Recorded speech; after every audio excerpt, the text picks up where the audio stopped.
আসসালামু আলাইকুম। আজকে আপনাদেরকে দেখাবো বিরার রুহা কুফ। আমরা বিরার রুহা কুফটা দেখতে এসেছি। অনেক আগে কয়েকবার দেখেছি।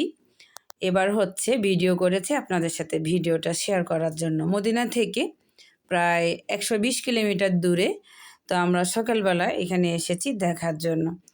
আগে বিরার রুহা কুফ দেখা যেত, ঘেরা ছিল না। এখন ওনারা ওয়াল দিয়ে দিয়েছে, বাহির থেকে দেখতে হয়।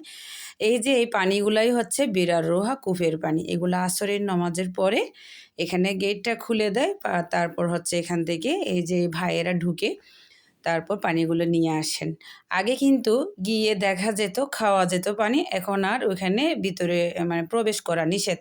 কাজ চলতেছে, সেজন্য মসজিদের কাজ চলতেছে। আর এগুলো চিপস, বিভিন্ন ধরনের বাদাম, চিপস, চকলেট এখানে জায়নমাজ, তসবি এগুলো ওনারা সেল করে। আগে এগুলো ছিল না। তো অনেক সুন্দর করে ফেলেছে, মাশাআল্লাহ, দেখতে অনেক সুন্দর লাগে। বিরার রোহা কূপের একটা কাহিনী আছে। ঐতিহাসিক এই কূপটা কিন্তু আগে অনেক ময়লা ছিল, পানিগুলো মানুষ খেতে পারতো না। মানুষ, পশু পাখি, তারপর উট যেগুলোই খেত অসুস্থ হয়ে যেত। এখন এই কূপের পানিটা পরিষ্কার খেতে পারে। আজকে থেকে 1400 বছর আগে আমাদের আল্লাহ রসুল, আমাদের নবী হজরত মোহাম্মদ সাল্লাল্লাহু আলাইহি ওয়াসাল্লাম তুথু মুবারক দেওয়ার ফলে কিন্তু এই কূপের পানি মিষ্টি হয়ে গিয়েছে আর পরিষ্কার হয়েছে, মাশাআল্লাহ, আলহামদুলিল্লাহ। তো এই যে এখানে অনেক কিছু সেল করতেছে, দেখেন আপনাদেরকে একটু দেখাই।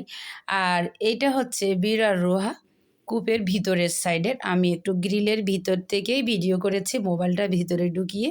তারপর বাহিরের সাইডে দেখাচ্ছে আপনাদেরকে। এই যে এই ধরনের মানে ওয়াল দিয়ে গ্রিল দেওয়া, চারিদিকেই কিন্তু ওনারা ঘিরে ফেলেছেন। তো মেয়েকে নিয়ে একটু মরুভূমিতে হাঁটতেছি, দেখেন মাশাআল্লাহ অনেক ভালো লাগতেছে। এক দৌড় দিয়ে একদম গাছের নিচে চলে গেলাম। আর এখানকার গাছগুলো কেমন জানি অদ্ভুত টাইপের।